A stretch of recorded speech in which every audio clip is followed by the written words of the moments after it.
Oi, oi, oi. Tudo bem com vocês? Feliz ano novo. Sejam muito bem-vindos. Esse vai ser o meu primeiro vídeo aqui do IGTV. Para começar, eu queria explicar o que são os esquemas e os esquemas que a gente tem, que é uma dívida que eu tenho que pagar do ano passado, quando eu lancei a minissérie TE para Todos, que é Terapia do Esquema para Todos. Então, meu objetivo aqui é facilitar esse entendimento para todo mundo do que são os tais os esquemas que eu vivo falando aqui e que eu vou repetir novamente aqui, para vocês poderem entender o que é e conseguirem identificar quais são os seus esquemas. Porque quando a gente identifica isso, a gente consegue ter um entendimento melhor de quem nós somos, isso proporciona um autoconhecimento e, consequentemente, eu posso mudar ou não aquilo que me incomoda, aquilo que é disfuncional na minha vida.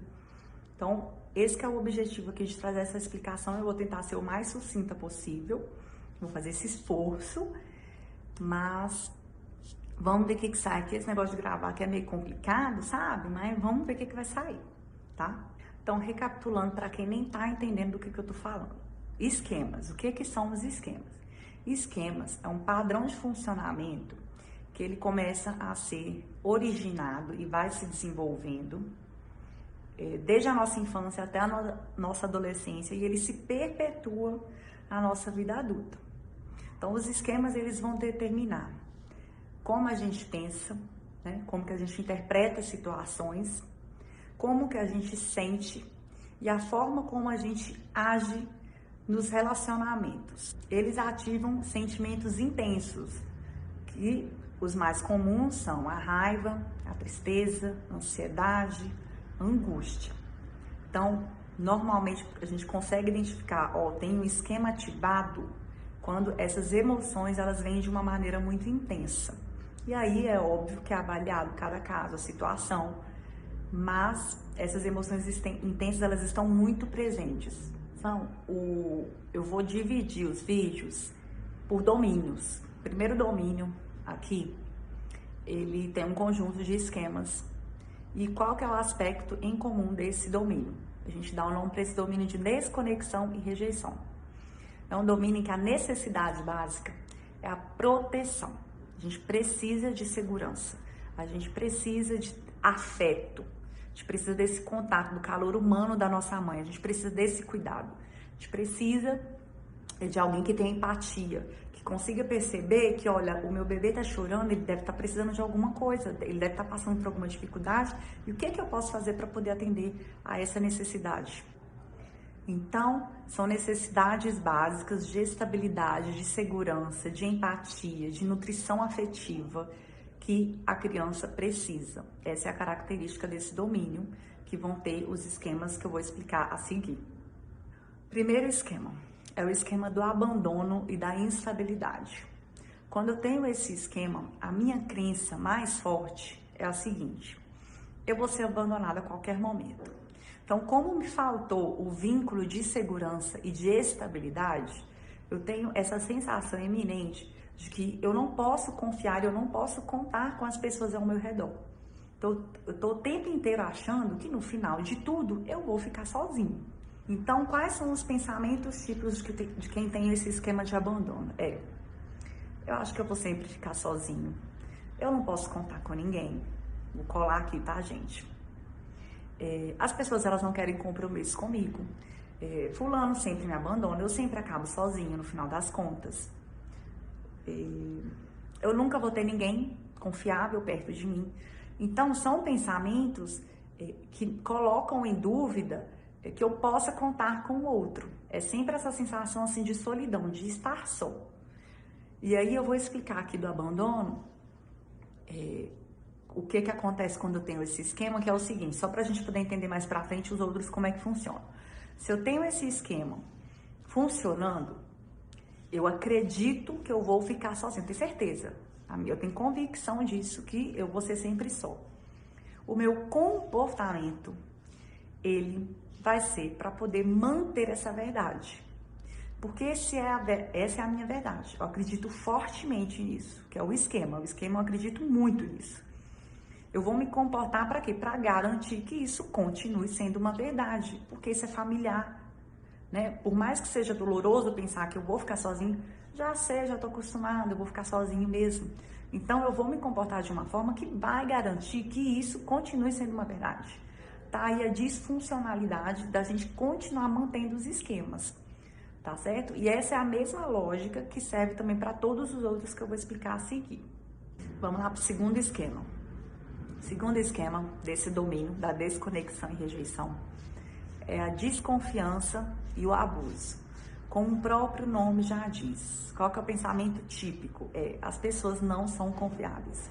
Então eu tenho uma crença, uma expectativa de que os outros, eles vão me humilhar, eles vão me fazer algo de errado. Vou colar aqui também, tá, gente? Que eles vão me machucar, eles vão abusar de mim. Que mais? Eles vão me enganar, eles vão me manipular. Então eu tô o tempo inteiro alerta e vigilante. Por quê? Porque não dá para confiar nas pessoas. Então as pessoas, elas não são confiáveis. É comum, não significa que todo mundo que tem esse abandono possa ter sofrido algum tipo de abuso durante a infância. E aí abuso, gente, entra todas as classes de abuso. Abuso psicológico, abuso sexual, abuso físico. Então, são pessoas que sofreram uma manipulação muito grande e se eu passo por isso quando eu sou criança, a minha crença, ela vai ser para me proteger. Se eu sofri alguma coisa que me machucou muito, como que eu vou me defender quando adulto? Eu vou ficar com o pé atrás, vou ficar desconfiada. Então, essas pessoas, elas têm uma dificuldade de estabelecer um vínculo emocional mais forte. Por quê? Porque ela acredita que as relações são muito instáveis. Quais são os pensamentos típicos de quem tem esse esquema de desconfiança e abuso? As pessoas vão se aproveitar de mim, eu não posso confiar nas pessoas, é melhor eu ficar vigilante, porque qualquer hora alguém pode passar a perna em mim. Eu preciso ter cuidado para não permitir que as pessoas abusem de mim, né, verbalmente ou sexualmente e por aí vai. Alguém está sempre se aproveitando de mim. Então, eu tenho sempre esse pensamento que é quase persecutório de que alguém está sempre querendo me fazer mal. E eu estou sempre buscando dados, eu fico vigilante a isso. Por isso que os esquemas, eles acabam se confirmando, porque o meu filtro, ele fica enviesado para isso, para buscar provas, situações que confirmem que isso é uma verdade. Vamos lá para o terceiro esquema, chama privação emocional. O que é a privação emocional? É a expectativa de que o outro não vai me atender emocionalmente. Eu não vou ter nenhum suporte emocional das outras pessoas. A privação emocional, ela vem acompanhada de uma sensação de vazio. Então, normalmente, fica até difícil a gente entender falta do quê? Falta do que eu tô sentindo? Porque se eu não tive, eu perco um pouco da referência do que é ser cuidado por alguém, o que é ser ouvido por alguém.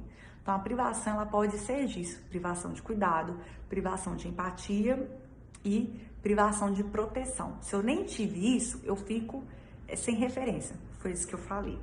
Então, é uma sensação de tristeza, é uma sensação de vazio muito grande. Vem essa sensação muito forte, né, de que me falta afeto, falta empatia, tá sempre alguma coisa faltando. Pensamentos típicos da privação emocional. Ninguém entende o que eu sinto, o que eu penso. Eu não tenho e eu nunca vou ter alguém para poder me dar carinho, para poder me dar apoio, para poder me ouvir. As pessoas, elas não se importam com o que acontece comigo. Ninguém me ouve ou atende às minhas necessidades. Então, esses são alguns dos pensamentos típicos da privação emocional. Vamos lá para o quarto esquema desse domínio da desconexão e rejeição. Defectividade e vergonha. É o mesmo esquema. Qual que é a característica? Qual que é o padrão típico desse esquema? É sentir-se defeituoso, falho, como se a pessoa ela tivesse algum problema. Então, eu me sinto inferior às outras pessoas, eu sinto que eu tenho algum problema, eu sinto sempre que os outros são melhores do que eu. A sensação, né, o sentimento de vergonha, ele tá muito presente, porque a vergonha eu tenho medo de que o outro veja quem eu sou, que essa pessoa ela veja quais são os meus defeitos. Eu tenho medo e que se ela ver se ela perceber quais são os meus defeitos, ela não vai querer ficar comigo. Então, a vergonha é uma emoção bem presente também, além da raiva, da tristeza, nesse esquema de defectividade. Pensamentos típicos da defectividade. Se essa pessoa ela me conhecer melhor, então ela não vai querer ficar comigo. Ninguém vai me querer ou vai me aceitar do jeito que eu sou. As pessoas, elas vão perceber que eu sou cheia de defeitos. Ninguém vai querer se relacionar com uma pessoa burra como eu. Eu sou muito burro. Então, é uma pessoa que está sempre tendo essa autoavaliação denegrida. Eu não tenho valor nenhum, eu não me aceito, eu não me reconheço como eu sou, por isso eu tenho vergonha de ser quem eu sou e de me expor. Essa que é a característica mais forte da defectividade. Por fim, o quinto esquema do domínio, do primeiro domínio, desconexão e rejeição, é o isolamento social, alienação. A sensação do isolamento social, esse esquema, é aquela sensação mais forte de não pertencimento. Então, quando eu me aproximo, eu estou em algum grupo, eu não me sinto pertencente àquele lugar. Eu me sinto sempre um peixe fora d'água. Então, na minha família, quando eu estou lá na minha família, eu olho para aquelas pessoas, eu fico com uma sensação de que eu fui adotado. Não tem isso? Às vezes tem pessoas que falam assim, gente, eu não pertenço a esse lugar, porque assim, essa família não tem nada a ver comigo. Quando um adolescente vai para a escola e está num determinado grupo e ele não consegue se encaixar com ninguém. Então, esse é o esquema de isolamento social e da alienação. O sentimento primário é a solidão, que é justamente isso. A pessoa ela se sente muito só porque ela não sente que se encaixa a nenhum grupo ou até mesmo na sua família. Então, ela acaba se isolando por conta disso. Como consequência, essa pessoa desenvolve uma ansiedade social, pode desenvolver, na verdade, uma ansiedade social, mas tem pensamentos típicos como, não gosto de ir para eventos sociais, eu não gosto de expor, eu não gosto de estar com muita gente, eu não me sinto bem rodeada de pessoas, porque ela fica com essa sensação de não estar se encaixando naquele lugar. Então, esse foi o primeiro domínio. Se vocês tiverem alguma dúvida, vocês me mandam por mensagem e eu tento responder e eu vou voltar aqui, vou tentar o quanto antes voltar com os outros domínios para poder explicar e fechar essa dívida, tá certo? Um beijo, espero que vocês gostem e que tenha ficado claro, tá certo? Até mais!